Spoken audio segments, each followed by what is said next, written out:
फैसलाबाद जलसे से खिताब में नवाज शरीफ ने कहा कि हमारी हुकूमत खत्म ना होती तो कोई है बेरोजगार ना होता। वो धरने दे रहे थे, हम दहशतगर्दी का खात्मा कर रहे थे। यहाँ सिर्फ मेट्रो बस नहीं, ऑरेंज लाइन भी होनी चाहिए। ये सारा मजमा ऑरेंज लाइन देखना चाहता है। 50 लाख और 1 करोड़ नौकरियां देना चाहता था, वो कहाँ है? किसको नौकरियां मिली हैं? यहाँ तो हर तरफ मोटरवे है। हम जो बात करते हैं उसे पूरा जरूर करते हैं। यहाँ पे हर बंदे के पास रोजगार होना चाहिए। बोलो ठीक कह रहा हूं? वो 50 लाख नौकरियों वाला रोजगार नहीं, किसी को नौकरी नहीं मिली। कहते थे 50 लाख नौकरियां लाएंगे, 1 करोड़ नौकरियां।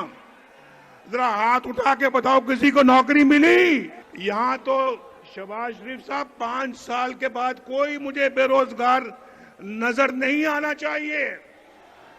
और यहाँ फैसलाबाद वो शहर है जिसके दाएं भी मोटरवे है और बाएं जाने भी मोटरवे है।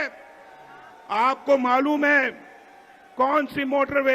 एक साइड पर पिंडी भटिया शोरकोट मोटरवे और दूसरी साइड पर जड़ावाला और समुद्री मोटरवे। इंशाल्लाह अब एक आगे से भी गुजरेगी, एक पीछे से भी गुजरेगी। आज फैसलाबाद बड़े जज्बे में यहाँ बता दो और किनिया मोटरवे चाहिए थानू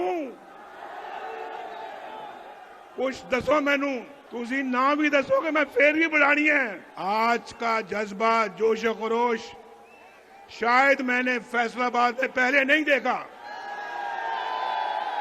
धोबी घाट में कई दफा आया हूं लेकिन ये जज्बा नहीं देखा मैंने।